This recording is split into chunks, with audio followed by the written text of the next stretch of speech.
여러분 안녕하십니까? 계속해서 여수 MBC에서 전해드립니다. 여수 시민사회단체 연대회의가 올해 여수 시정에 대한 시민 만족도를 조사했는데요. 100점 만점에 65점이 나왔습니다. 단체는 어제 보도자료를 통해 공무원들의 청렴도와 시책, 시장과 시민 간 소통 등의 항목으로 조사된 설문조사 결과 민선 6기 2년차와 비슷한 수준인 65점이 나왔다고 밝혔습니다. 조사 결과 잘한 분야로는 관광문화와 예술진흥이, 못한 분야로는 여수세계박람회 사후 활용과 여수산단 환경 개선이 꼽혔습니다. 또 앞으로 중점적으로 추진해야 할 시책으로는 일자리 창출을 통한 지역경제 활성화가 가장 많았습니다. 세계 각국의 습지 보호를 위해 국가 간 협약인 람사르 협약이 만들어진 지 50여 년이 됐습니다. 순천시를 포함한 전 세계 람사르 습지 도시들이 네트워크를 구성해 출범했는데요.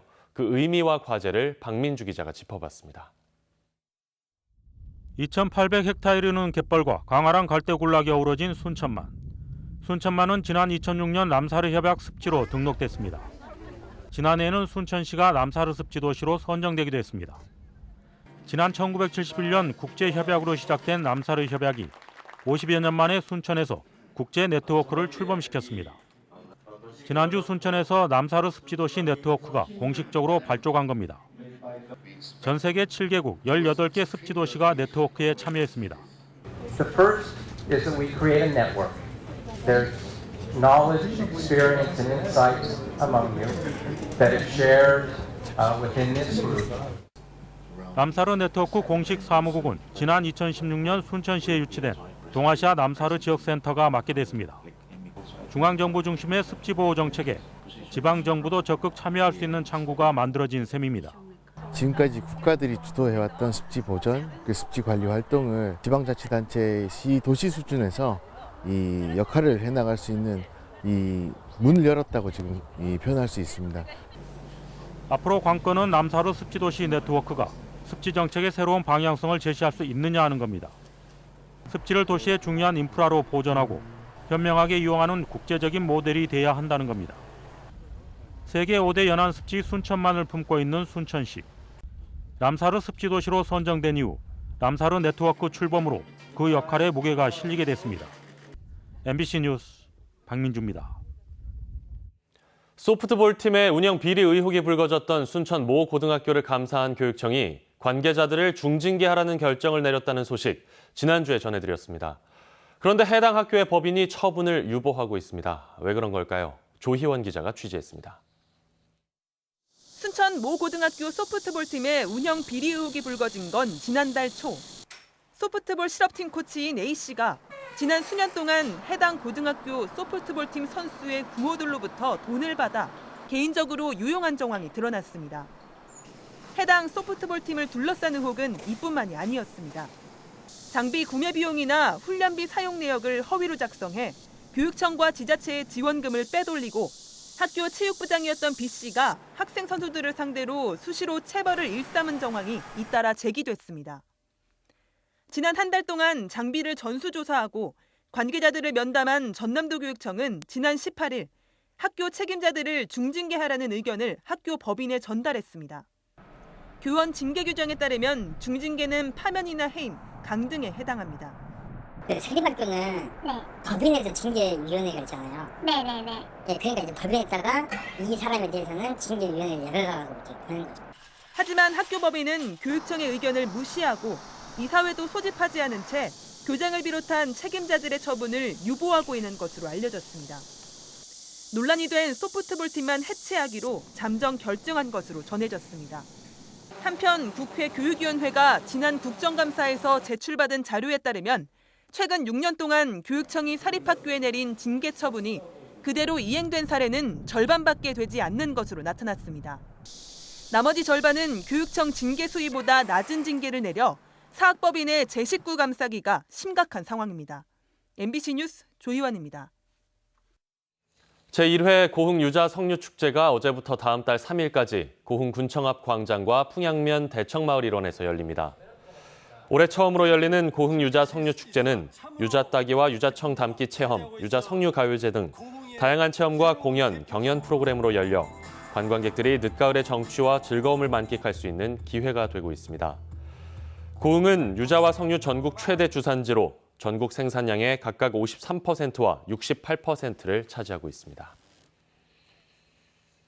전남도가 중소기업들의 경쟁력 강화를 위해 스마트 공장 보급을 확대합니다. 전라남도는 국내외적으로 어려운 경제 상황을 극복하기 위한 대안으로 도내 중소기업들을 대상으로 오는 2022년까지 2,500억 원을 투자해 1,300개의 스마트 공장을 보급할 계획입니다. 도는 이를 위해 중소벤처기업부에서 추진하는 스마트 공장 보급 확산 사업에 참여한 중소기업에 도비 20에서 30%를 지원할 예정입니다. 한편 지난해 스마트 공장을 시범 도입해 운영한 도내 A기업은 생산성 30% 증가, 불량률 40% 감소, 원가 16% 하락 효과를 거두었습니다. 주민들의 반발이 고조되고 있는 여수 만흥지구 택지 개발 사업에 대해 정치권도 재검토를 요구하고 나섰습니다. 더불어민주당 여수갑 지역위원회는 어제 입장문을 내고 이번 사업은 지역 주민들의 의견 수렴이 없었다는 점에서 절차적 정당성을 상실했고 이후 진행 과정에서도 주민들 신뢰를 잃고 말았다고 지적했습니다. 그러면서 지역위원회는 LH와 협약을 즉각 파기하고 만흥지역 개발 계획을 원점에서 재검토해 검은모래 해수욕장 만성리를 여수를 대표하는 새로운 관광자원으로 키워내길 기대한다고 밝혔습니다. 여러분 혹시 손외 위축증이란 병을 아십니까? 운동신경과 근육이 약해지다가 전신마비로 사망하게 되는 희귀 난치병인데요. 이런 난치병 환자가 지역 보디빌딩 대회에서 당당히 우승해 잔잔한 감동을 전하고 있습니다. 강서영 기자입니다. 화려한 조명 아래에서 단단한 근육을 자랑합니다. 이달 초 피트니스 스타 전남대회에서 우승한 오영복 씨입니다. 오 씨는 3년 전부터 희귀 난치병인 유전성 손해위축증을 앓고 있습니다. 손해위축증은 손해 활동이 줄어들어 운동신경이 점차 둔해지면서 짧게는 발병 5년, 길게는 30년 안에 전신마비로 사망에 이르는 난치병입니다. 병의 진행을 늦출 수만 있을 뿐 현재까지는 완전한 치료법이 없습니다. 오 씨와 같은 손해위축증 환자들은 균형을 잡기 어렵기 때문에 똑바로 걷는 것조차 어렵습니다. 그런데도 오 씨는 보통 사람보다 몇 배의 노력을 들여야 하는 헬스 트레이닝을 묵묵히 이겨냅니다. 바벨을 들고 하는 운동을 할 때 흔들림 증세가 많이 있어요. 흔들리다 보면은 운동의 효과도 떨어지지만 부상의 위험이 더 크거든요. 이미 같은 병으로 동생을 떠나보낸 오 씨는 손해위축증 진단도 담담하게 받아들였습니다. 사랑하는 가족을 위해서라도 운동을 하며 긍정적으로 병과 맞서겠다고 다짐했습니다. 저희 어머니가 그런 병을 갖고 있으니까 저희 어머니도 항상 건강한 제 모습을 보고 또 더 건강하게 남은 여생 행복하게 지낼 수 있지 않을까. 최근 오 씨는 각종 스포츠 모델로도 활동하기 시작하면서 같은 병을 가진 환우들에게 희망이 되고 있습니다. 부정적인 생각을 갖고 계시던 분들이 저를 보고 그런 희망이 생겼다. 이제 전혀 불가능한 일이라고 생각했던 일을 실현시켰다. 이런 식의 어떤 메시지들을 저한테 보내주세요. 그래서 너무 뿌듯한 것도 있고. 일반인도 힘든 헬스 트레이닝에 매일 3시간씩 전력을 다하는 오영복 씨. 좌절하지 않고 시한부 난치병을 이겨내는 한 보디빌더의 이야기가 작은 울림으로 다가오고 있습니다. MBC 뉴스 강서영입니다. 강제동원 피해자들이 대법원에서 손해배상 승소 확정 판결을 받은 지 1년이 됐습니다. 일본 정부가 사과도 하고 배상도 해서 70년 넘은 한이 풀릴 줄 알았는데 오히려 피해자들의 고통은 커지고 있죠. 피해자들과 시민단체들은 일본 정부에 대한 압박 수위를 높여나갈 계획입니다. 송정근 기자입니다. 이춘식 할아버지와 양금덕 할머니는 지난해 일제 전범 기업들을 상대로 한 손해배상 소송에서 한 달 간격으로 승소 확정 판결을 받았습니다. 대법원 판결로 70년 묵은 한을 푸는가 했지만 1년 동안 전범 기업으로부터 배상은커녕 사과의 말 한마디도 못 듣고 있습니다. 연예인들은 나는 이렇게 생각지는 못한 또 이렇게 저를 위해서 그런 것이 아니라 전 국민이 이렇게 저를 도와줘서 고맙습니다. 한국 사람은 우리 동물 취급하고 그 일을 생각하면 이가 갈립니다. 솔직히 하루속히 우리한테 사죄하고 아베는 반드시 우리 앞에서 무릎을 꿇고 일본 정부의 무책임과 무관심이 계속되자 피해자들은 올해 초 전범기업의 한국 내 지적재산권을 강제 매각하는 절차에 들어갔습니다. 하지만 일본 정부는 신일본 제철 주식압류 결정문을 이유도 생략한 채 반송했습니다. 미쓰비시 지적재산권 압류 결정문도 현재 송달 절차를 밟고 있지만 일본 정부가 반송할 가능성이 큽니다. 일본에 있는 기업에 이 소송 서류가 송달되지 않음으로 인해서 저희가 지금 기존에 말씀드렸던 그 압류 절차들은 거의 중단되어 있는 상태. 이런 상황 속에서 피해자들과 시민단체들은 국제사회에 일본 정부의 만행을 알리기로 했습니다. 우선 유엔 인권이사회에 일본 정부의 강제동원 가해 사실이 적힌 진정서를 제출하고 국제노동기구에 일본 정부를 고발하기 위한 100만 시민 서명 운동을 시작할 예정입니다. 또 올해 초 진행한 강제동원 피해자 추가 소송에 2차 원고 모집에도 나설 예정입니다. 11월 말에 그와 관련한 설명회를 계획을 하고 있고요.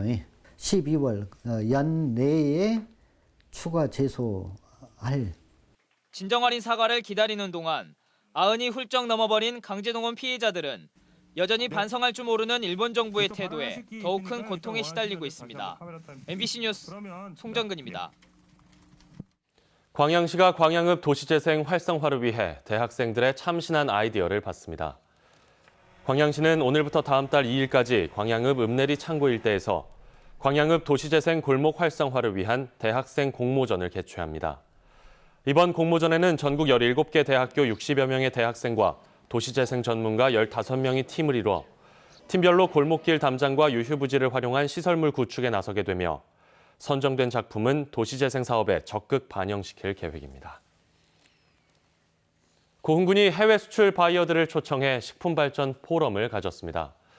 고흥군은 어제 군청 우주홀에서 체코와 이탈리아, 홍콩 등 세계 9개국 34명의 해외 바이어가 참석한 가운데 유자 등 고흥 농수산물의 수출 확대와 세계화를 위한 포럼을 가졌습니다. 이번 포럼에 참석한 해외 바이어 34명은 고흥 유자 석류 축제와 함께 지역 농수산물 생산 농가와 가공 공장을 잇따라 방문했습니다. 전남 지역의 환경 문제를 해결하기 위한 민관 합동 환경 네트워크 포럼이 어제 출범했습니다. 필수로 챙기셔야겠습니다. 일단 지금은 서울의 하늘 대체로 맑은 가운데 대기질도 양호한 편인데요. 반면 밤새 가장 먼저 모래먼지가 유입된 백령도는 이 시각 미세먼지 농도가 평소 대비 4배를 웃돌고 있는 상황입니다. 차츰 전국 대부분 지역에서 농도가 높아지겠고요. 잇따라 저녁부터는 미세먼지까지 추가로 유입되면서 내일까지도 공기가 매우 탁할 것으로 우려됩니다. 호흡기 관리 철저히 해주셔야겠습니다. 오늘도 일교차는 계속해서 크게 벌어지겠습니다. 이 시각 봉화의 수온주는 1.1도, 장수는 0도를 맴돌면서 초겨울처럼 추운데요. 차츰 햇살이 들고 따뜻한 서풍이 불면서 한낮에는 20도 안팎까지 오르겠고요. 서울도 지금은 8.5도지만 한낮엔 21도까지 빠르게 오르겠습니다. 오늘 높은 하늘은 대체로 맑겠지만 안개와 먼지가 뒤엉키면서 시야가 뿌연 곳들이 많겠습니다. 한낮 기온은 어제보다 한 3, 4도가량씩 높아서요. 서울과 대전, 광주가 21도, 대구 22도로 예년 이맘때 가을 날씨보다 온화하겠습니다. 당분간 뚜렷한 비 소식 없는 가운데 낮과 밤의 일교차가 크게 벌어지겠습니다. 날씨였습니다.